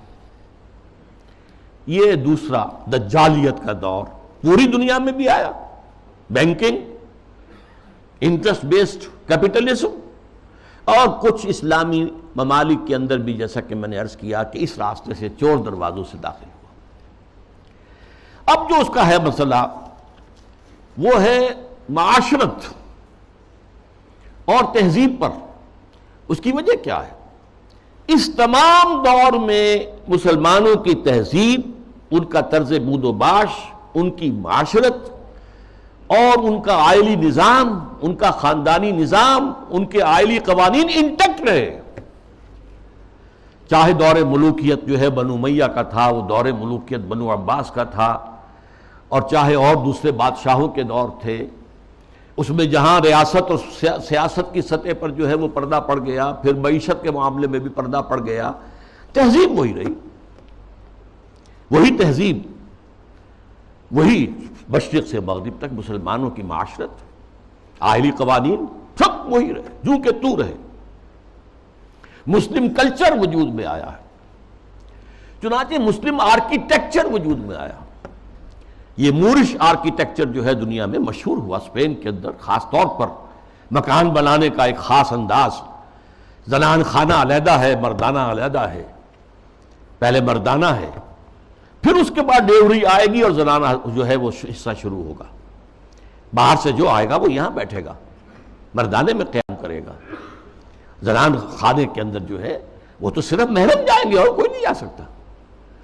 اس تہذیب کی بنیاد، وہ جو اسلامی تہذیب تھی، اس پر، اسی پر آرٹ مسلمانوں کا قائم ہوا۔ خطاطی دنیا میں بہت بڑا آرٹ بن گیا، بہت بڑا آرٹ، ہاتھ سے، منہ قلم سے جو آرٹ پیدا کیا ہے وہ خطاطی کی شکل میں آیا، یا عام مظاہر فطرت کی نقاشی۔ تو یہ ہے جو میری بات ہے وہ سمجھ لیجئے کہ تہذیب میں فرق نہیں آیا، عائلی نظام میں فرق نہیں آیا، معاشرتی اقدار میں فرق نہیں آیا، چاہے سیاسی اور معاشی اعتبار سے دجالیت جو ہے مختلف ادوار سے گزر کر آ گئی۔ اب ظاہر بات ہے کہ دجالیت کا آخری حملہ جو ہے وہ اس تہذیب پر ہے۔ چادر اور چار دیواری کا جو حصار ہے، قلعہ ہے، اس کو توڑ دو، منہدم کر دو، مخلوط معاشرت قائم کرو، بے پردگی، عریانی، فحاشی اور مخلوط معاشرت جو ہے اس کو عام کرو، فروغ دو، پھیلاؤ۔ آزاد شہوت رانی، اس کو فروغ دو، جس کے نتیجے میں شادی کا مقدس جو ایک بندھن ہے اس کی حیثیت ختم ہو جائے۔ جیسا کہ آپ کو معلوم ہے ویسٹ میں اب یہ شادی بیاہ جو ہے وہ تقریباً، یعنی یوں سمجھیے کہ مفقود ہونے والی بات ہے۔ وی آر لیونگ ٹوگیدر، مرد اور عورت ساتھ ہم رہ رہے ہیں، لیکن ہم شادی شدہ نہیں ہیں، وی آر ناٹ میریڈ، اولاد ہو رہی ہے۔ بش نے کئی دفعہ وعظ کہا ہے، شادی کرو، شادی کرو، شادی کرو۔ کیوں کہہ رہا ہے؟ اس لیے کہ وہاں تو شادی کوئی کرتا ہی نہیں۔ عائلی قوانین ایسے غیر فطری ہیں کہ کوئی مرد اس کو گوارا نہیں کرتا کہ وہ شادی کے بندھن میں بندھے اور قانونی طور پر اتنی زد میں آ جائے ان قوانین کے۔ وی آر لیونگ ٹوگیدر، بات ہو گیا، علیحدہ ہو گئے، سپریٹ ہو گئے، تو اس سے کوئی کسی کو قانونی ذمہ داری نہیں ہے مرد کے اوپر۔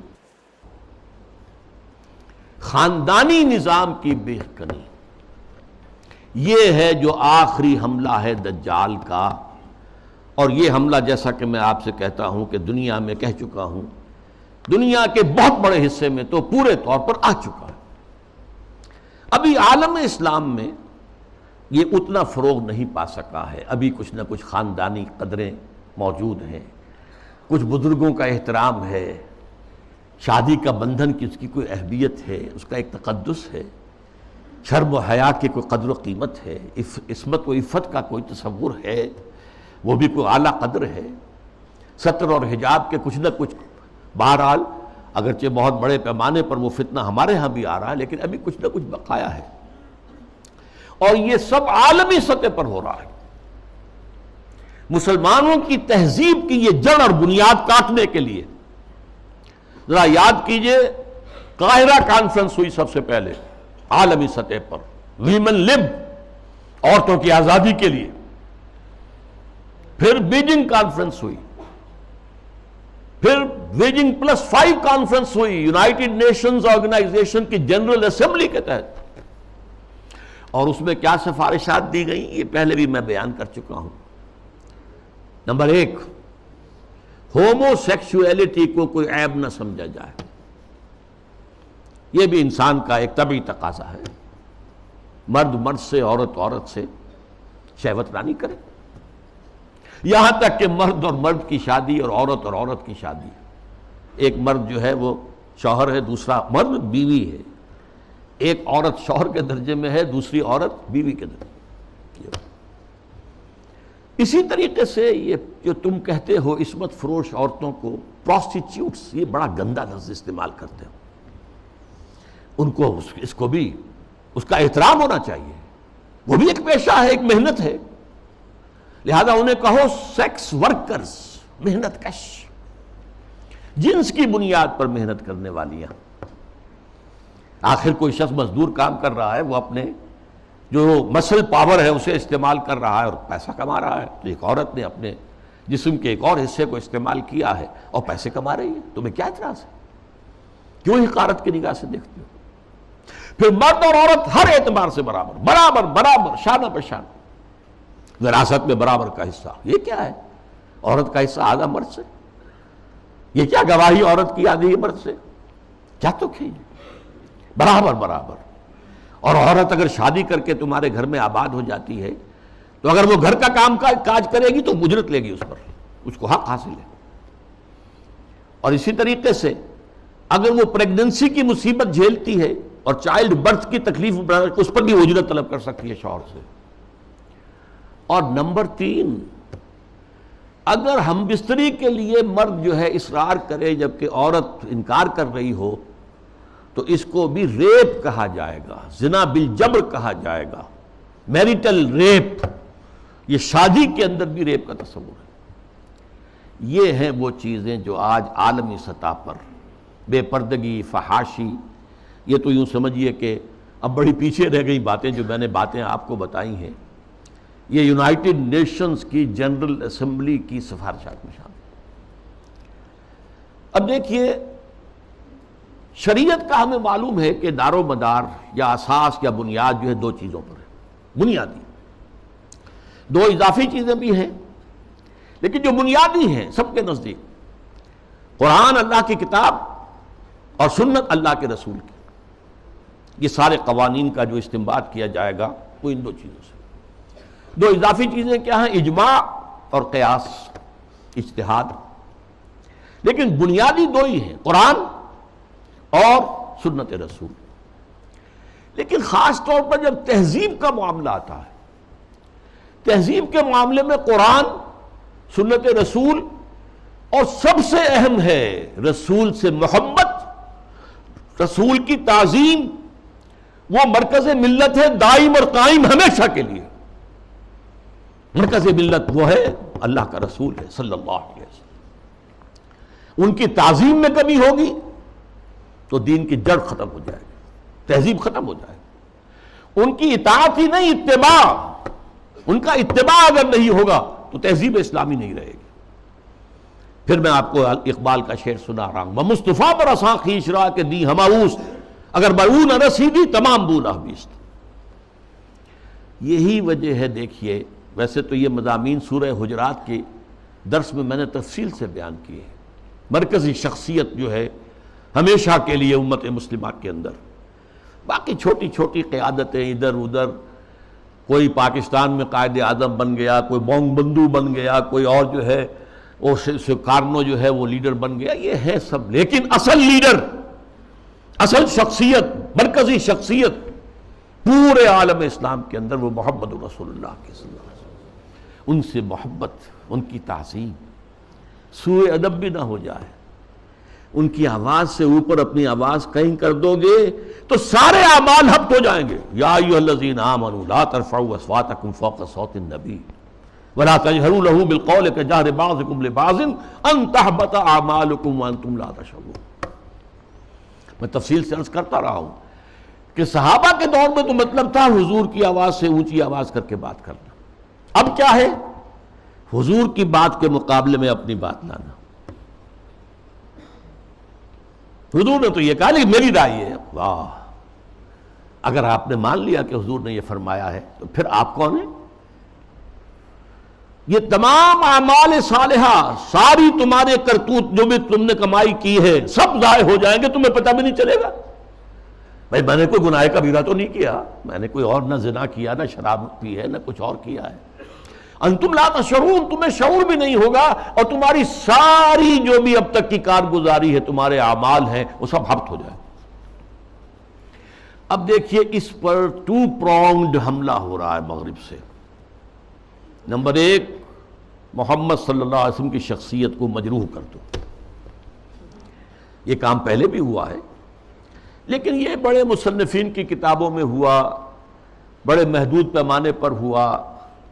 اب جو ہوا ہے آپ نے دیکھا توہین رسالت کا معاملہ، اور جتنے بڑے پیمانے پر حضور کے کارٹون بنا کر شائع کیے گئے، انہوں نے دیکھ لیا ہے، ٹھیک ہے، عالم اسلام کا رد عمل کیا ہے؟ کوئی جلوس نکل آئے، کوئی توڑ پھوڑ ہو گئی، کوئی اپنا ہی بگاڑا، ہمارا کیا بگاڑا؟ اس اعتبار سے غور طلب بات یہ ہے، ایک بار جو ہے کاری کیا ہے انہوں نے اور دیکھ لیا ہے کہ ہے کوئی تھوڑے سے لوگ ہیں، کوئی دقیانوسی ہیں، کوئی جذباتی ہیں، ویسے بھی وہ لوگ عام طور پر ان پڑھ ہیں یا مولوی ملاٹے ہیں، بس ان کا اثر انہوں نے قبول کیا ہے۔ کسی حکومت نے کوئی قدم اٹھایا؟ حضور کی شخصیت کو بس کر، اس کا ایک بہت بڑا مظاہرہ یورپ کے کتنے اخبارات نے وہ شائع کر دی، اور کسی طرف سے کوئی معذرت نہیں۔ اور دوسرا معاملہ یہی ہے کہ حدیث کا استخفاف کرو، اور سنت رسول جو ہے وہ اس کی حجیت کو ختم کر دو۔ اب دیکھیے اس پر جو ہے تفریق بین اللہ والرسل، اس کی پشت پر پورا عالم مغرب ہے، یہودی بھی، عیسائی بھی، اور سب سے بڑھ کر عالمی میڈیا، اس سے بھی بڑھ کر civil supreme power on earth, the United States of America, وہ اس کی پشت پر ارب ہا ارب ڈالر خرچ کیے جا رہے ہیں این جی اوز پر، اور ان این جی اوز کا کام کیا ہے؟ مسلم تہذیب کی بیخ کنی۔ یہ جو ہنٹنگٹن نے کہا ہے کہ یہ ذرا لوہے کا چنا ہے، اس کو چبانے کے لیے ذرا لوہے والے دانت ہی چاہیے، ان الحدید بالحدید یفلح، لوہے کو تو لوہا ہی کاٹ سکتا ہے۔ نظام تعلیم کے اندر بنیادی تبدیلیاں کر دی گئی۔ پھر آغا خان فاؤنڈیشن کو امتحانات اور نصاب وغیرہ کا معاملہ ان کے حوالے کر دیا گیا۔ یہ سارا کیا ہے؟ یہ امریکہ اور دوسری طرف عالم اسلام میں جو اس کے پٹھو بیٹھے ہوئے حکمران، پوڈلز، روشن خیالی کے نام سے اور اعتدال پسندی کے نام سے جو پرچار ہو رہا ہے، جو ایوان صدر سے پرچار ہوتا ہے، حکومت کی سطحوں پر، مختلف سطحوں پر پرچار ہو رہا ہے، اور سب سے زیادہ یہ کہ اب میڈیا کے اوپر جو پرچار ہو رہا ہے اور میڈیا کی جو پہنچ ہے اس کا آپ اندازہ کیجیے۔ اس کے ضمن میں خاص طور پر میں آپ سے ذکر کر دوں، جس طرح ہنٹنگٹن کا ذکر آیا ہے، ایسے ہی رینڈ کارپوریشن کی سفارشات چند مہینے پہلے وہ آئی یہ سب سے بڑا ٹاپ کا تھنک ٹینک ہے امریکہ کا، اس نے تجزیہ کیا ہے، اپنے لوگوں کو بتایا، اپنی حکومت کو بتایا ہے کہ مسلمان سب ایک جیسے نہیں ہیں، مسلمان 4 طرح کے ہیں۔ نمبر 1 ہے فنڈامنٹلسٹ، جو اسلام کو صرف ایک مذہب نہیں سمجھتے بلکہ ایک سیاسی، معاشی اور سماجی نظام بھی سمجھتے ہیں۔ ان سے تو ہماری جنگ ہے، ان سے ہماری دشمنی ہے، انہیں ہر قیمت پر ختم کرنا ہی کرنا ہے، یہ فنڈامنٹلسٹ ہے۔ نمبر 2 پر ٹریڈیشنلسٹ ہیں، روایت پسند علماء، ان کے مدرسے ہیں، قال اللہ قال رسول ہے، انہیں نظام سے کوئی بحث نہیں ہوتی، تو یہ فی نفس ہی تو یہ کوئی خطرناک نہیں ہے، لیکن اگر کہیں یہ فنڈامنٹلسٹ کے ساتھ مل جائے تو بہت خطرناک ہے۔ اس کی وجہ کیا ہے کہ انہیں جو ایکسپوژر حاصل ہوتا ہے، ہر جمعے کو لوگ آ رہے ہیں کھچے ہوئے، کچے دھاگے سے بندھے ہوئے آ رہے ہیں، اور وہاں پر ان کو جلسہ مل گیا، گفتگو ہو رہی ہے۔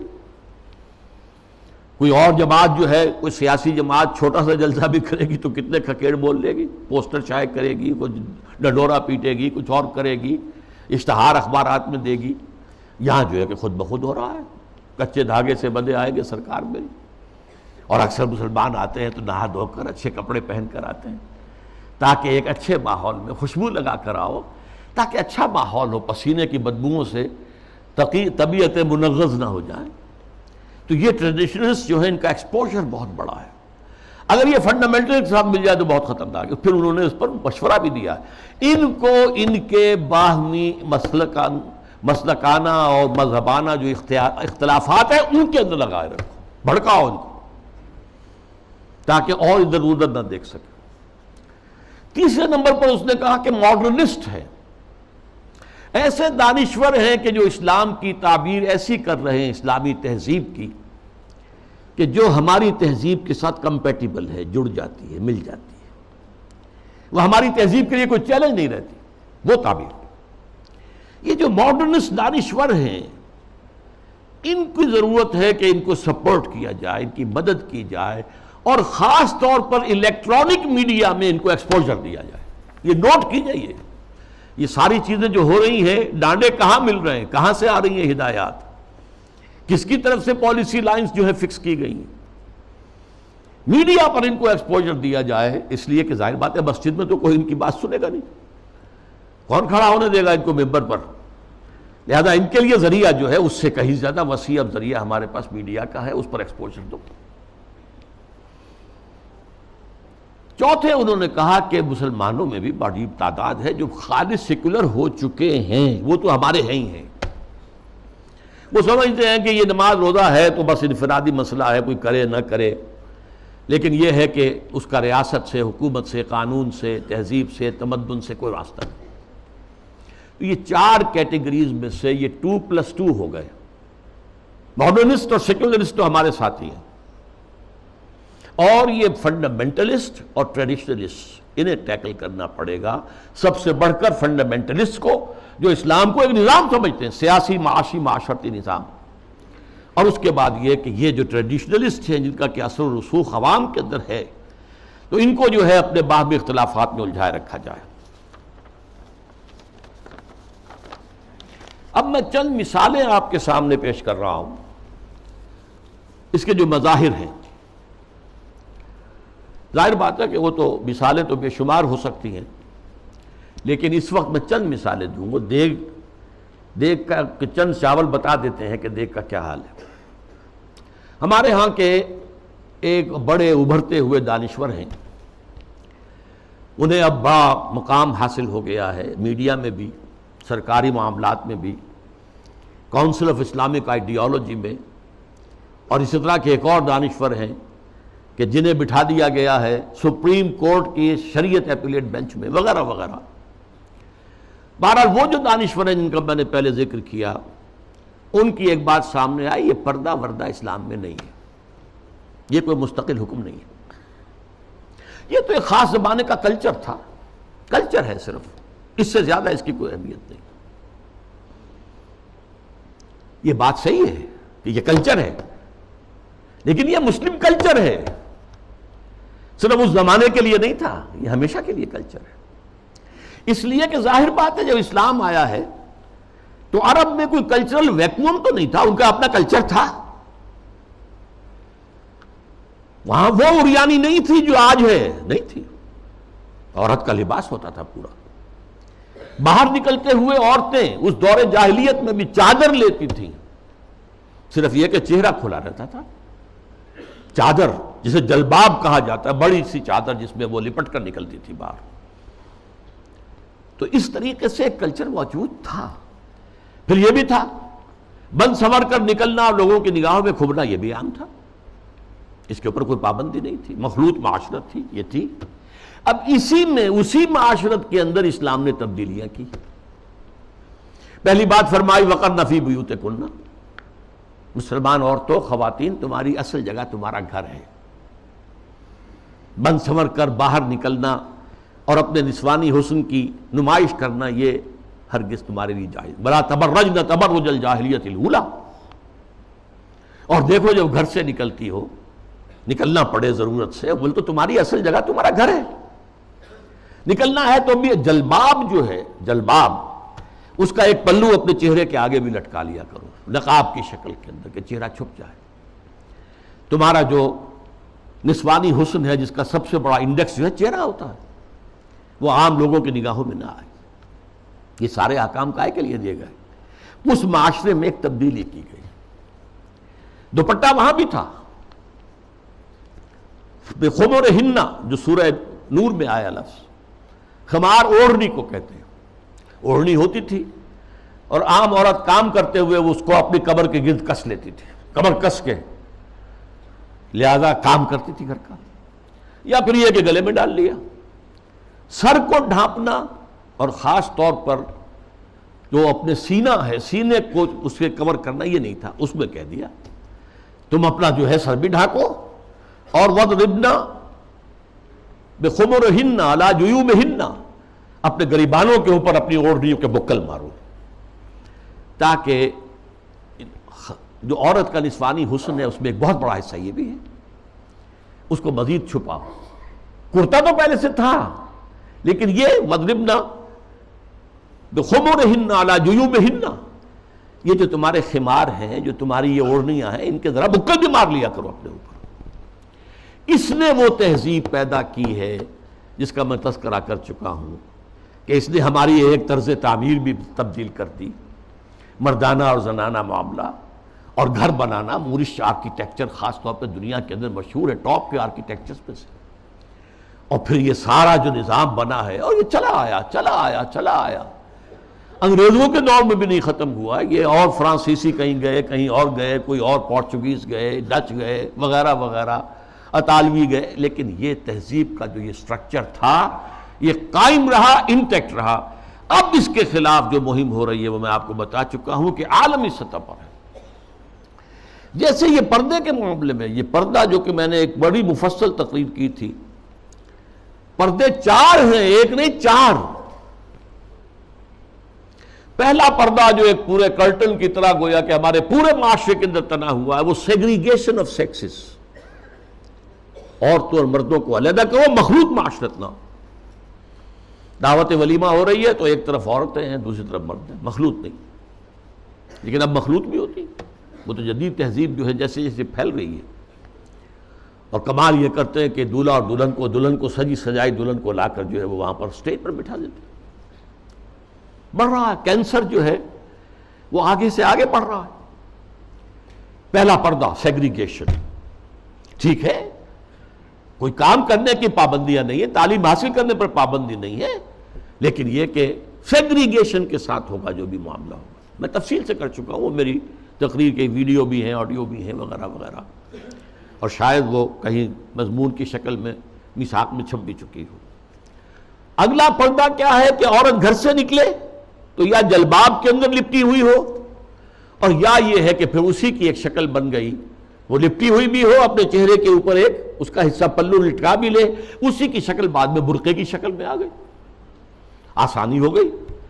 جلباب میں ہے تو آپ کا ایک ہاتھ جو ہے عورت کا وہ چادر کو سنبھالنے پر لگے گا، صرف ایک ہاتھ فری ہوگا، اگر آپ نے برقع اوڑھ لیا ہے اور نقاب بھی ڈالا ہوا ہے، دونوں ہاتھ فری ہیں. ڈاکٹر کے ہاں جانا ہے، بچے کو لے کر دکھانا ہے، بچے کو گود میں لیا اور ایک ہاتھ میں بوتل لے رکھی ہے دوا کے لیے، ورنہ یہ ہے کہ معاملہ مشکل ہو جائے گا. تو برقع اس کی ایک ارتقائی شکل ہے.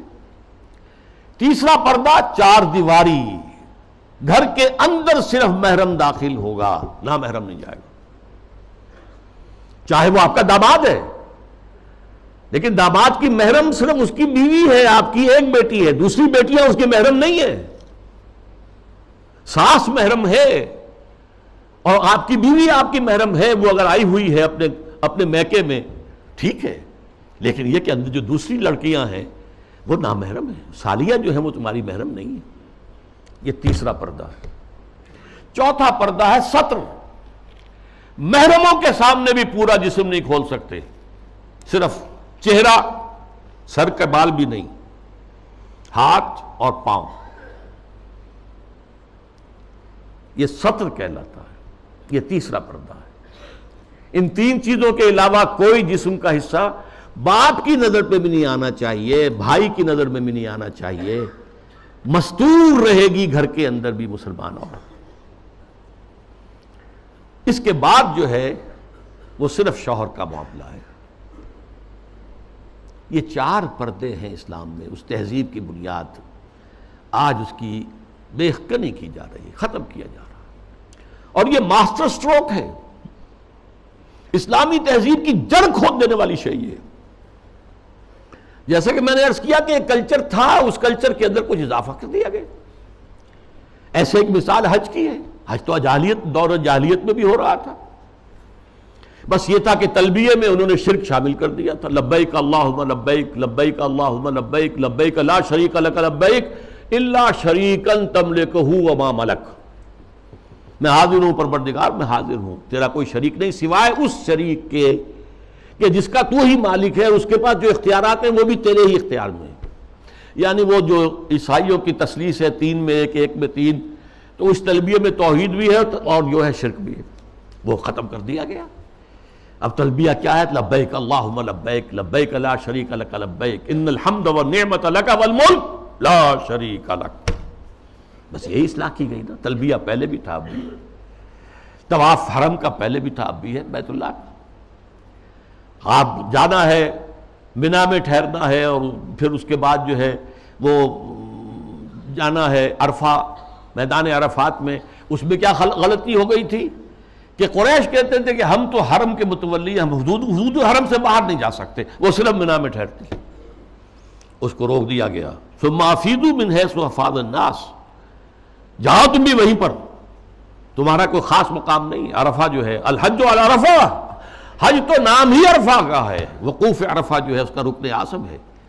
باقی تمام مناسک میں سے جو بھی چھوٹ جائے گا اس کا کوئی نہ کوئی جو ہے آپ اس کا ازالہ کر سکیں گے، لیکن اگر عرفہ رہ گیا، وقوف عرفہ نہیں ہوا تو حج نہیں ہوا. تیسرے یہ کہ وہ جب منا میں بیٹھتے تھے، قیام کرتے تھے 2 یا 3 دن، اس میں اپنے آباء و اجداد کے قصے، ان کی حمد، ان کی ثنا، ان کے بیان. اب کہہ دیا گیا نہیں، فذکروا، اللہ تعالیٰ کا ذکر کرو. فذکروا اللہ کا ذکرکم آباءکم، جیسے تم اپنے آباء و اجداد کا تذکرہ کرتے تھے، اب اس کو چھوڑو، دفع کرو، اب اللہ کا ذکر کرو. قیام عرفہ کے اندر اللہ کا ذکر کرو. تو دیکھیے وہ چیز جو موجود تھی اسی میں اضافے کے ساتھ، کمی کے ساتھ حج کے مناسک بنا دیے. تو اس اصول کو اگر سمجھ لیا جائے تو وہ بات کہ یہ کلچر ہے، یہ ٹھیک ہے، حقیقت ہے، کلچر ہے، لیکن جاہلی کلچر میں کچھ چیزیں اضافہ کر کے اس کا اسلامی کلچر بنایا گیا ہے. یہی جو صاحب ہیں ان کا کہنا یہ بھی ہے کہ موسیقی اسلام میں حرام نہیں ہے. مزامیر کے ساتھ، سازوں کے ساتھ موسیقی جائز ہے. اچھا، ایک ان سے بھی بڑے دانشور ہیں، بڑی محترم شخصیت ہیں ہماری قومی سطح پر. انہوں نے کہہ دیا کہ اسلام میں شراب حرام نہیں ہے. شراب پی کر نشے میں دھت ہو جانا، مدہوش ہو جانا حرام ہے. دلیل یہ کہ شراب کے لیے حرام کا لفظ قرآن میں کہیں آیا ہے؟ بتاؤ. اب بتائیے ڈھٹائی کا کیا علاج ہے؟ قرآن شراب کو رجس من عمل الشیطان قرار دے رہا ہے، شیطانی عمل، ناپاک، فاجتنبوہ کا حکم دے رہا ہے، اجتناب کرو اس سے، بچو اس سے۔ فہل انتم منتہون کی دھمکی دے، باز آتے ہو کہ نہیں آتے؟ وہ کہہ رہے ہیں کہ حرام کا لفظ تو نہیں آیا، تو مطلقاً شراب حرام نہیں ہے۔ معاملہ کیا ہے؟ احکام حرمت شراب تدریجاً آئے ہیں، اس میں کوئی شک نہیں ہے۔ قرآن میں وہ آیت بھی ہے کہ اس میں کچھ نفع کا پہلو بھی ہے، لیکن اس کا جو نقصان دہ گناہ کا پہلو ہے وہ زیادہ ہے۔ سورہ بقرہ میں یہ بات فرما دی گئی، چھوڑ دی گئی بات۔ پھر کہہ دیا گیا نماز کے قریب نہ جانا جب شراب نوشی میں نشے کی حالت میں۔ اس کے بعد آخری حکم سورہ مائدہ کے اندر آ گیا۔ پھر یہ ہے کہ اسی پر اگر قیاس کریں تو کہا جا سکتا ہے زنا حرام نہیں ہے۔ کہاں کہا گیا کہ حرم علیکم الزنا؟ کہیں کہا گیا انما حرم اللہ الزنا؟ کہیں ہے؟ قرآن مجید میں نہیں، حرام کا لفظ تو نہیں آیا۔ ولا یزنون سورہ فرقان کے آخری رکوع میں جو آیا تو یہ تو اللہ عباد الرحمن، اللہ کے بہت اونچے بندوں کا ذکر ہے۔ یا ولا تقربوا الزنا، اس کا مفہوم تو یہ ہے کہ جہاں زنا ہو رہا ہو اس مقام کے قریب مت جاؤ، بس، مطلقاً زنا کے لیے تو نہیں۔ جیسی تعویل پرویز صاحب نے کی کہ ہاتھ کاٹنے کا مطلب کیا ہے۔ بہرحال ایک اور بات کہی جا رہی ہے اس وقت، سود کھانا حرام ہے، دینا تو حرام نہیں، کہاں قرآن میں لکھا ہوا؟ اب یہ تو سنت ہے جو بتاتی ہے۔ سنت نے فرمایا کہ شراب حرام ہے، نہ صرف شراب حرام ہے، کل مسکرن، جس سے بھی نشہ ہو جائے وہ حرام ہے۔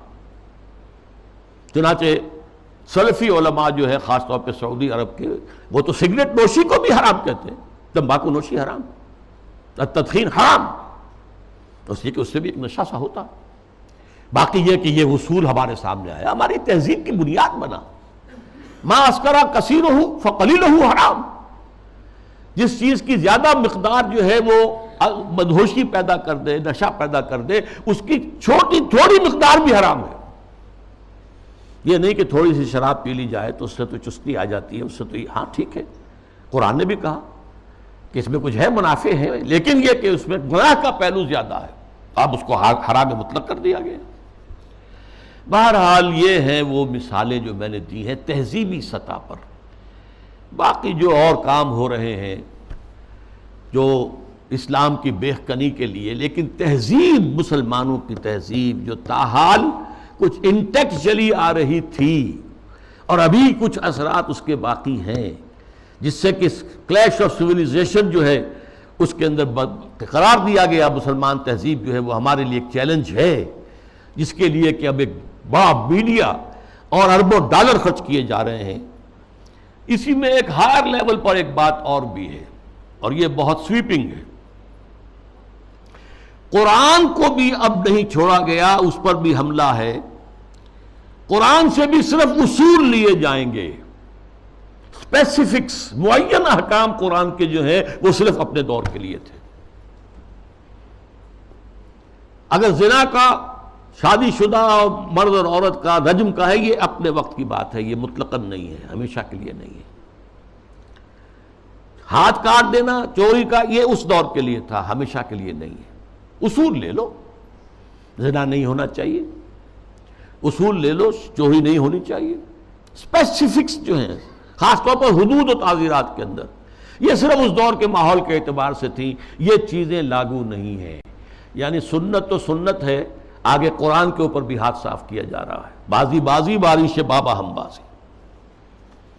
حالانکہ یہ بات نوٹ کر لیجئے کہ یہ ختم نبوت کی نفی ہے، اس لیے کہ تکمیل نبوت و رسالت جو ختم نبوت کا لازمی تقاضا ہے، اس کا مطلب تو یہ ہے کہ ہدایت آخری آ چکی اور دین کی تکمیل ہو چکی۔ الیوم اکملت لکم دینکم واتممت علیکم نعمتی ورضیت لکم الاسلام دینا۔ اگر دین ابھی عثمانی میں مکمل نہیں ہوا تھا اور قرآن جو ہے لفظ لفظ اس کا اگر لازم نہیں ہے تو ابھی نبوت ختم نہیں ہونی چاہیے تھی، پھر تو ابھی وحی کا دروازہ کھلا رہنا چاہیے تھا، جیسا کہ غلام محمد قادیانی نے کہا۔ اگر تو یہ چیزیں جو ہے ابھی اور تمدنی ارتقاء کے ساتھ، حالات کی تبدیلی کے ساتھ خود قرآن کے اندر بھی کوئی رد و بدل ہو سکتا ہے، تو پھر گویا کہ ہم نے ختم نبوت کی مہر توڑ دی۔ اسی لیے یہ ختم نبوت کا فتنہ، اس کی نفی، اس کی مہر کو توڑنا، غلام احمد قادیانی اور سنت کی اس طرح کی نفی جو غلام احمد پرویز کے ہاتھوں ہوئی ہے، یہ آپس میں بہت ایک دوسرے سے قریب ہے، حاصل دونوں کا ایک ہی ہے۔ اب جو نتیجہ میں نکال رہا ہوں، اس گمراہی کا جادو جو ہے وہ اب سر چڑھ کر بول رہا ہے، اور ایک عظیم سیلاب کے مانند اسلام کی بچی کھچی تہذیبی اقدار کو بھی ختم کرنے پر تلا ہوا ہے۔ آخر میں عرض کروں گا کہ اس کا علاج کیا ہے۔ واقعہ یہ ہے کہ علاج آسان نہیں ہے، لیکن ہمیں اپنی نجات کے لیے، اخروی فلاح کے لیے اپنی سی محنت اور سعی اور جہد کرنی ہی کرنی ہے، پیسیولی نہیں لینا ہے۔ ہاں باطل کا طوفان ہے، بہت سخت ہے، ٹھیک ہے، لیکن کھڑے رہنے کی کوشش کرنا ہے، بلکہ اس کا رخ موڑنے کی کوشش کرنی ہے۔ اصل تو اس کا رخ موڑے گا اگر کسی وقت اللہ کرے کہ یہ پاکستان کے نصیب میں ہو کہ کسی ملک میں اگر اسلامی نظام مکمل قائم کر کے دکھا دیا جائے دنیا کو، اس کی برکات لوگوں کو بچشم سر نظر آ جائے، تب اس دجالیت کا توڑ ممکن ہوگا، اس سیلاب کا رخ موڑا جا سکتا ہے۔ لیکن اس اصول کو عام کرنا، خود اپنے ذہن کے اندر بٹھا لینا کہ کتاب اللہ اور سنت رسول اللہ لازم و ملزوم ہے، ان کے درمیان متن اور شرح کا تعلق ہے، رشتہ جو ہے متن اور شرح، ایک متن ہے ایک اس کی شرح ہے، اور اس کی حتی الامکان ہر مسلمان تبلیغ کرے، اسے پھیلائے اپنے رشتہ داروں میں، اپنے قریبی لوگوں میں، اپنے عزیزوں میں، جہاں کام کرتا ہے وہاں کے جو اپنے کولیگز ہیں ان میں۔ اور دوسری اور اہم تر بات کیا ہے،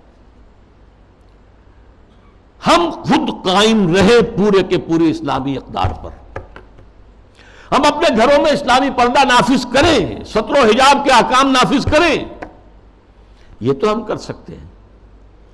ابھی ہمارے ملک میں مصطفیٰ کمال پیدا نہیں ہوا، ٹھیک ہے، ایک شخص نے اس کو، مشرف صاحب نے آئیڈیل قرار دیا، لیکن ابھی کسی نے پردہ جو ہے اس کو لازماً منسوخ نہیں کیا، جیسا کہ ترکی میں ہو گیا تھا۔ لیکن یہ کہ اگر ہم نے کیا ہے تو خود کیا ہے، مغربی تہذیب کو خود اپنے سینے سے لگایا۔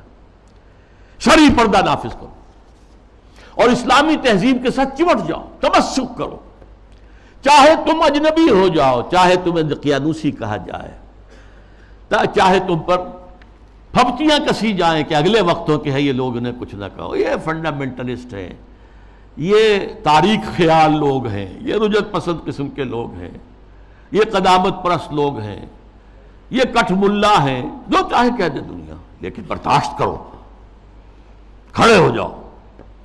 وہی حدیث، اسی پر میں اپنی بات ختم کروں گا جو میں نے سنائی تھی، بدا الاسلام غریباً وسیعود کما بدا۔ آج اسلام کے غربت کا سب سے بڑا دور آ چکا ہے۔ پہلے ریاستی اور سیاسی سطح کے اوپر آیا تھا، پھر معاشی سطح کے اوپر آیا، پھر اب جو ہے تہذیبی سطح پر، سماجی سطح پر، آئینی قوانین پر، ستر و حجاب کے احکام پر، عصمت و عفت کی اقدار پر، شرم و حیا کی اقدار پر یہ جو حملہ ہے، یہ غرب بدا الاسلام غریباً وسیعود کما بدا، یہ اپنی انتہا کو پہنچ گیا۔ فطوبی للغرباء، تو ان لوگوں کے لیے تہنیت ہے، مبارکباد ہے جو اسلام کی اس غربت اور اجنبیت کے دور میں خود غریب بن جائیں، اجنبی بن جائیں، تانے سنیں لیکن کھڑے رہیں، اسلام کو اور اسلامی اقدار کو سینے سے لگائے رکھیں، چمٹے رہیں۔ وہ لوگ ہیں جن کے لیے مبارکباد ہے، تہنیت ہے، بشارتیں ہیں۔ اللہ تعالیٰ مجھے اور آپ کو اس معیار پر پورا اترنے کی توفیق عطا فرمائے۔ الحمدللہ الذی ہدانا لہذا وما کنا لنہتدی لولا ان ہدانا اللہ۔ جو بھی اللہ نے ہمیں ہدایت اپنی کتاب اور اپنے رسول کی سنت کے ذریعے سے عطا کی ہے، اس پر قلب کی گہرائیوں سے شکریہ ادا کیجئے۔ الحمدللہ الذی ہدانا لہذا وما کنا لنہتدی لولا ان ہدانا اللہ۔ ربنا لا تزغ قلوبنا بعد اذ ہدیتنا وہب لنا من لدنک رحمہ۔ اے اللہ تو نے ہدایت جو عطا فرمائی تھی امت مسلمہ کو، اب اس کے بعد اس کے دل کج نہ ہونے دے، اے اللہ اپنی حفاظت میں رکھ امت کو. اب اس کی بچی کچی اقدار کے خلاف بھی جو سیلاب آ رہا ہے، اے اللہ ہمیں توفیق دے کہ اس کے مقابلے کے اندر کھڑے ہو جائیں. ربنا لا تزغ قلوبنا بعد إذ هديتنا وهب لنا من لدنك رحمة إنك أنت الوهاب. اللهم اغفر لنا ولآبائنا ولأمهاتنا ولجميع المؤمنين والمؤمنات والمسلمين والمسلمات الأحياء منهم والأموات إنك سميع مجيب الدعوات. اللهم اشف مرضانا اللهم اشف مرضانا اللهم اشف مرضانا. اللهم حبب إلينا الإيمان وزينه في قلوبنا وكره إلينا الكفر والفسوق والعصيان. وصلى الله تعالى على خير خلقه محمد وبارك وسلم تسليما كثيرا كثيرا.